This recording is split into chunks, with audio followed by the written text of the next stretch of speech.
Hello student. जैसा कि आप देख रहे हैं यहाँ पर ये एनपीसीआईएल का प्रीवियस ईयर का पेपर है।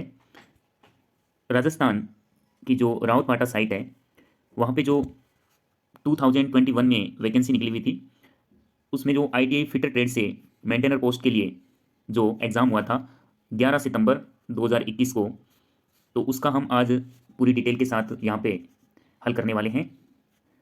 जैसा कि बात करें, अभी रिसेंटली एनपीसीआईएल में जो वेरियस पावर प्लांट है उनमें वैकेंसी आई हुई है और उनमें से नरोरा है यूपी का पावर प्लांट, वहाँ पे अभी जस्ट अप्रैल में नेक्स्ट मंथ एग्ज़ाम होने वाले हैं।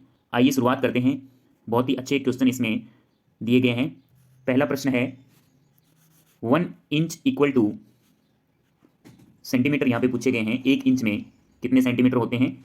बहुत ही सिंपल क्वेश्चन है, बी ऑप्शन सही हो जाएगा। 2.54 सेंटीमीटर यहाँ पे होते हैं 1 इंच के अंदर। अगर बात करें 0.254 की, तो 1 इंच में 0.254 डेसीमीटर होते हैं। वहीं अगर 25.4 की बात करें, यहाँ पे मिलीमीटर हो जाएंगे। 0.0254 की बात करें तो ये होते हैं मीटर। तो हमें यहाँ पर सेंटीमीटर पूछा गया है, 1 इंच में सेंटीमीटर, तो बी ऑप्शन इसका करेक्ट होगा। 2.54 सेंटीमीटर हो जाएंगे। नेक्स्ट क्वेश्चन की अगर बात करें, a micrometer has in error of plus 0.02 mm, what is the correct value in mm when the micrometer reads 25.41 millimetre? एक माइक्रोमीटर में 0.02 mm की त्रुटि यहाँ पे दी गई है और जो माइक्रोमीटर की रीडिंग है वो 25.41 है।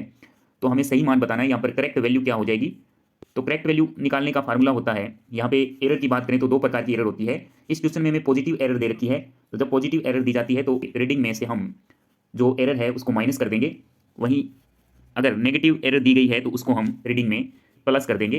तो इसका जो फॉर्मूला है करेक्ट वैल्यू का वो यहाँ पे क्या हो जाएगा, रीडिंग प्लस माइनस एरर। यहाँ पे 25.41 में हम माइनस 0.02 कर देंगे, तो यहाँ पे करेक्ट वैल्यू कितनी निकल कर आ जाएगी, 25.39, जैसा कि इसमें ए ऑप्शन ने दे रखा है। ए ऑप्शन इसका सही उत्तर हो जाएगा। नेक्स्ट क्वेश्चन की तरफ बढ़ते हैं। V block is use to hold round bar, the V block usually has an angle of. यहाँ पे वी ब्लॉक का एंगल पूछा गया है। जो वी ब्लॉक होता है उसका प्रयोग हम कहाँ पे करते हैं, गोलाकार छड़ को रखने के लिए इसका इस्तेमाल किया जाता है। तो वी ब्लॉक के लिए एंगल का मान यहाँ पे कितना हो जाएगा, डी ऑप्शन करेक्ट होगा, 90 डिग्री होता है। अगर इसके अलावा हमें जो एंगल होता है उसकी रेंज पूछी जाए तो रेंज क्या होती है, 90 डिग्री से लेकर 120 डिग्री इसकी रेंज होती है। तो कई बार ये प्रश्न भी हमें पूछा जाता है। नेक्स्ट क्वेश्चन की तरफ बढ़ते हैं। The operation of threading in a drill hole is called. तो ड्रिलिंग होल के अंदर जब थ्रेडिंग की जाती है, चूड़ियाँ निकाली जाती है, तो इस प्रक्रिया को हम क्या कहते हैं? इसका ए ऑप्शन करेक्ट होगा, टेपिंग। जब हम किसी होल में चूड़ियाँ निकालते हैं तो उसे हम टेपिंग कहते हैं। ड्रिलिंग की अगर बात करें तो ड्रिलिंग यहाँ पे क्या हो जाएगा, making round hole, making round hole in metal piece. तो इस तरह की लैंग्वेज अगर क्वेश्चन में आती है तो उसका राइट आंसर यहाँ पे क्या हो जाएगा, ड्रिलिंग हो जाएगा। यानी किसी भी मेटल पीस में, किसी भी जॉब में गोल होल निकालने को क्या कहते हैं, तो उसे हम ड्रिलिंग बोलेंगे। वैसे ही अगर रिमिंग की बात करें यहाँ पर, तो रिमिंग क्या होती है? रिमिंग के लिए हम जो परिभाषा उपयोग करते हैं वो क्या होती है, correct size and roundness of the drill hole. यानी जो ड्रिल किया गया होल है उसके साइज को करेक्ट करने के लिए या फिर उसकी राउंडनेस को इंप्रूव करने के लिए हम रिमिंग का प्रयोग करते हैं।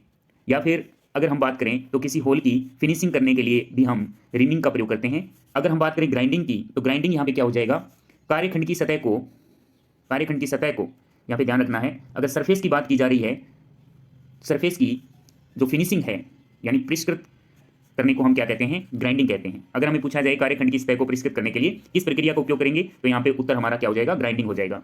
अगला पांचवा प्रश्न है, while grinding one must use, यानी ग्राइंडिंग के समय हमें किसका उपयोग करना चाहिए? तो इसका राइट आंसर यहाँ पे बी ऑप्शन हो जाएगा, सेफ्टी गॉगल्स। क्वेश्चन नंबर 6 की तरफ बढ़ते हैं। ए बियरिंग हैज नॉमेनक्लेचर 6310ZZ। तो ये बियरिंग का नाम यहाँ पे दिया गया है। इसमें हमें बताना है कि 10 का मतलब यहाँ पे क्या रहेगा, जैसे 63 है, बियरिंग सीरीज का नंबर होता है या फिर कोड भी बोल सकते हैं हम इसको। नेक्स्ट 10 की बात करें तो ये क्या होता है, इनर डायमीटर नंबर होता है, इनर डायमीटर नंबर या फिर कोड बोल सकते हैं। डबल जेड की बात करें तो ये क्या होता है, ये सील्डिंग कोड होता है, सील्डिंग कोड या फिर नंबर बोल सकते हैं। तो ये तीन टाइप के यहाँ पे बियरिंग के नाम में कोड रहते हैं।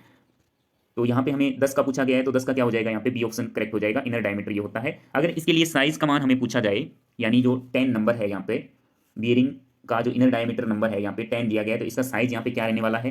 तो अगर हम बात करें, अगर 00 यहाँ पे होता तो इसके लिए हम 10 mm का साइज लेते, ये हमें याद रखने हैं। वहीं अगर 01 हो जाता तो इसके लिए यहाँ पे 12 mm का साइज रहता, इनर डायमीटर का जो साइज है वो 12 mm हो जाता। ये नंबर है यहाँ पे। 02 अगर आता है तो उसके लिए यहाँ पे 15 mm साइज हमें लेना है। वहीं अगर 4 नंबर की बात करें, 04 की, तो इसके लिए हमें यहाँ पे, इससे पहले 03 की बात कर लेते हैं। 03 के लिए यहाँ पे 17 mm का साइज रहता है। और 4 की अगर बात करें तो इसके बाद में हम 5 का मल्टीप्लाई करते जाएंगे, तो इसके लिए हमें 20 mm का साइज यहाँ पे लेना पड़ेगा। वहीं अगर 7 की अगर बात करें तो इसमें भी 7 के साथ 5 का मल्टीप्लाई करके देख लेंगे, ये 35 mm आ जाएगा। उसी तरह इस प्रश्न के हिसाब से यहाँ पे 10 नंबर दिया गया है, तो इसके लिए इनर डायमीटर का साइज क्या हो जाएगा, 10 × 5 यहाँ पे 50 mm हो जाएगा। तो डायरेक्ट अगर साइज पूछ ले, इसका उत्तर 50 mm यहाँ पे आ जाएगा। 7 नंबर का जो क्वेश्चन है, the quality control allow at the most 0.4% defective part, how many defective part can be allowed in production of 500 यानी 500 पार्ट्स की यहाँ पे बात हो रही है। हिंदी में बात कर लेते हैं। गुणवत्ता नियंत्रण केवल 0.4% दोषपूर्ण भागों की यहाँ पे अनुमति देता है। 500 भागों के उत्पादन में कितने दोषपूर्ण भागों की अनुमति दी जा सकती है। तो मैथ का ये क्वेश्चन है। यहाँ पे हम देख सकते हैं 500 भागों के उत्पादन की के ऊपर जो 0.4% दिया गया है, तो परसेंट यहाँ पे निकालना होगा। तो 500 का यहाँ पे 0.4% निकाल लेंगे। परसेंट हटाएंगे तो बटा में यहाँ पे 100 लग जाएगा। पॉइंट हटाएंगे तो बटा में × 10 यहाँ पे आ जाएगा। 2 0 से 2 0 कैंसिल हो गई, 5 से इसको कैंसिल किया 2 आ गया, और 2 से इसको कैंसिल किया 2 आ गया। तो फाइनली यहाँ पे 2 आंसर आ जाएगा, यानी कि सी ऑप्शन इसका करेक्ट आंसर होगा। अगला प्रश्न है 8वां, the most commonly used standard length of hexa blade, hexa blade की सबसे अधिक इस्तेमाल की जाने वाली मानक लंबाई कितनी होती है। बहुत ही सिंपल प्रश्न है। तो इसका जो मानक लंबाई होती है वो यहाँ पे 300 mm रखी जाती है। तो ये जनरली हमें पता होता है, लेकिन इसमें इंच में यहाँ पे पूछी गई है, तो हम इसमें 300 mm को इंच में कन्वर्ट कर लेंगे। तो लगभग इसका जो आंसर है वो डी ऑप्शन आ जाएगा, 12 इंच। एक बार हम देख लेते हैं, यानी 6 यहाँ पे दिया गया है, तो लगभग हम, क्योंकि 1 इंच के अंदर यहाँ पे 25.4 mm होते हैं, तो इसको हम अगर 25.4 से मल्टीप्लाई करते हैं तो 152.4 mm समथिंग आता है। तो ये आंसर इसका करेक्ट नहीं होगा। वैसे ही अगर हम 8 इंच की बात करें यहाँ पे, तो 8 को 25 से गुणा करके देखते हैं तो लगभग 200 के आसपास आता है, तो ये भी इसका नहीं होगा। 10 की बात करें तो लगभग 250 के पास आएगा, तो ये भी नहीं होगा। तो डी ऑप्शन इसका करेक्ट हो जाएगा, 12 इंच। या फिर अगर mm में पूछे तो 300 mm जो स्टैंडर्ड लेंथ होती है हेक्सा ब्लेड की, वो यहाँ पे आ जाएगी। प्रश्न है 9वां, which is the weakest element in a flange coupling joint, यानी फ्लेंज कपलिंग में सबसे कमजोर अंश कौन सा होता है। तो कोई भी जॉइंट जो होता है साफ्ट या फिर हब का, तो उसके अंदर जो कमजोर पॉइंट यहाँ पे होता है, तो सी ऑप्शन इसका करेक्ट होगा। की जो होती है चाबी, एक मेटल का टुकड़ा होता है, टॉर्क को ट्रांसमिट करने के लिए हम करते हैं की का प्रयोग, तो की इसका राइट आंसर हो जाएगा यहाँ पे सी ऑप्शन।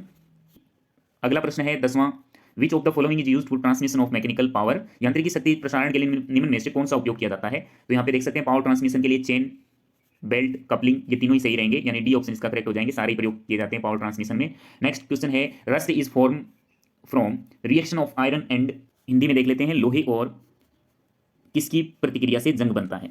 जो रस्ट होता है उसे हम फेरिक ऑक्साइड भी बोल सकते हैं, फेरिक ऑक्साइड, या फिर इसे हम आयरन ऑक्साइड भी बोल सकते हैं, आयरन ऑक्साइड।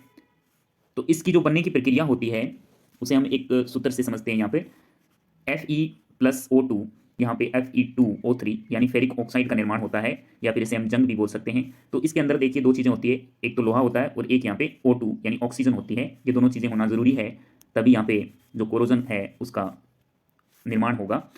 तो इसका जो सही उत्तर है वो यहाँ पे सी ऑप्शन हो जाएगा। अगर हम बात करें तो ये जो कंपाउंड है वो कौन सा कंपाउंड यहाँ पे कहलाएगा, इनऑर्गेनिक कंपाउंड इसे हम बोल सकते हैं, इनऑर्गेनिक कंपाउंड, या फिर हिंदी में अगर बात करें तो अकार्बनिक कंपाउंड, अकार्बनिक यौगिक हम इसको बोल सकते हैं, फेरिक ऑक्साइड को या फिर जंग को। यानी इस टाइप के क्वेश्चन भी यहाँ पे बन सकते हैं। नेक्स्ट क्वेश्चन की अगर बात करें 12वां, the pin of a cross pin hammer is, यानी क्रॉस पिन हैमर की पिन जो होती है वो किस टाइप की होती है। हम ऑप्शन देख लेते हैं। ए ऑप्शन में दे रखा है bent toward the handle, handle की ओर झुका हुआ, cross to the handle, handle की ओर क्रॉस, बोथ ए बी। तो इसका जो राइट आंसर है वो यहाँ पे बी हो जाएगा। जो क्रॉस पिन हैमर की पिन होती है वो क्रॉस टू द हैंडल यानी हैंडल की ओर क्या होती है, क्रॉस होती है। वहीं अगर बात करें स्ट्रेट पिन की, तो स्ट्रेट पिन के अंदर जो पिन होती है वो क्या होती है, स्ट्रेट टू द हैंडल होती है, जैसा कि नाम में दे रखा है स्ट्रेट टू द हैंडल। तो इस तरह का जो क्वेश्चन है वो यहाँ पे पूछा जा सकता है। 13वां क्वेश्चन है, ब्रास इज एन एलॉय, यानी पित्तल एक मिश्र धातु है, तो इसके अंदर कौन कौन सी धातुएं सम्मिलित होती है।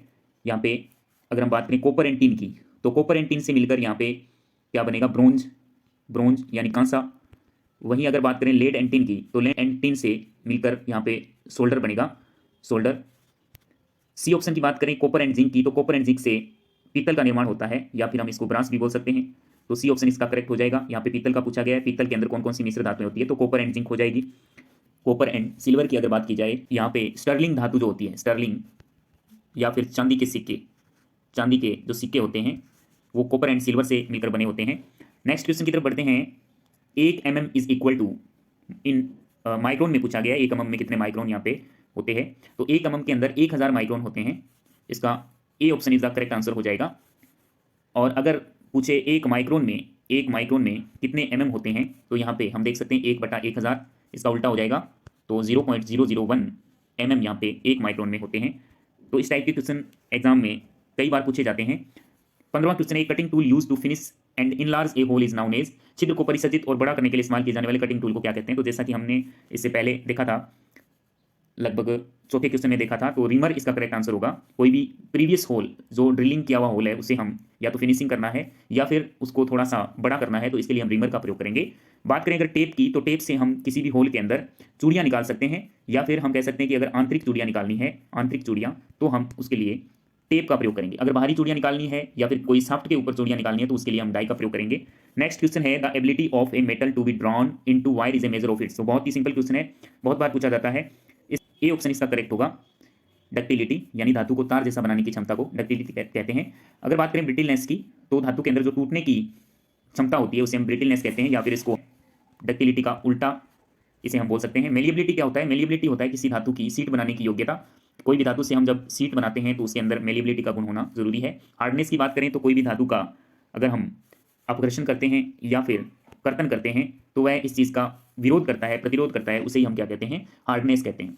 नेक्स्ट क्वेश्चन है, that angle which is less than 90 degree called. जो कोण 90 डिग्री से कम है उसे हम क्या कहेंगे? तो 90 डिग्री से कम कोण वाले एंगल को हम न्यून कोण कहते हैं, या फिर एक्यूट एंगल भी इसको बोला जाता है। राइट एंगल की बात करें तो 90 डिग्री का जो कोण होता है उसे हम राइट एंगल कहते हैं, और 90 डिग्री से अधिक कोण को हम यहाँ पे अधिक कोण बोलेंगे, ऑब्ट्यूज एंगल भी इसको बोल सकते हैं। नेक्स्ट क्वेश्चन है, which among the following unit is the largest unit of measurement of angle. यानी एंगल के लिए जो लार्जेस्ट यूनिट प्रयोग की जाती है वो कौन सी है? यहाँ पर ए ऑप्शन करेक्ट है। रेडियन जो होता है वो सबसे बड़ी यूनिट यहाँ पे एंगल के लिए बोली जाती है। वहीं अगर बात करें सेकंड की, तो सबसे छोटी जो एंगल की यूनिट होती है, कोण की जो सबसे छोटी यूनिट होती है उसे हम सेकंड कहते हैं। तो इसके अंदर जो करेक्ट आंसर है वो ए ऑप्शन होगा, रेडियन।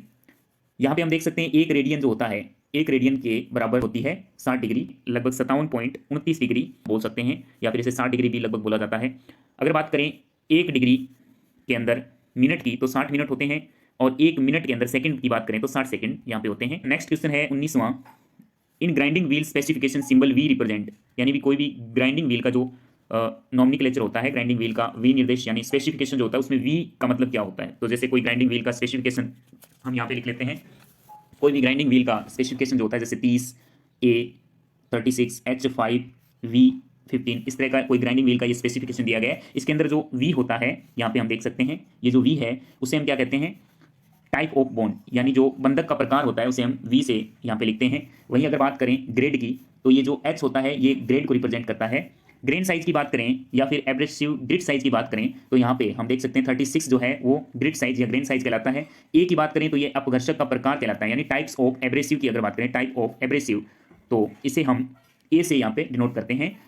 अगर हम 5 की बात करें या फिर 5 जो है, तो 5 क्या होता है? टाइप ऑफ स्ट्रक्चर यहाँ पे होता है, type of structure, type of structure यानी संरचना का जो प्रकार होता है उसे हम 5 से डिनोट करते हैं। क्वेश्चन नंबर 20 जो है, which one of the following is primarily A removable type joint. निम्नलिखित में से कौन सा मुख्य रूप से हटाने वाला संयुक्त का प्रकार है? यहाँ पे बंधक का प्रकार पूछा गया है, तो 3 प्रकार के बंधक होते हैं।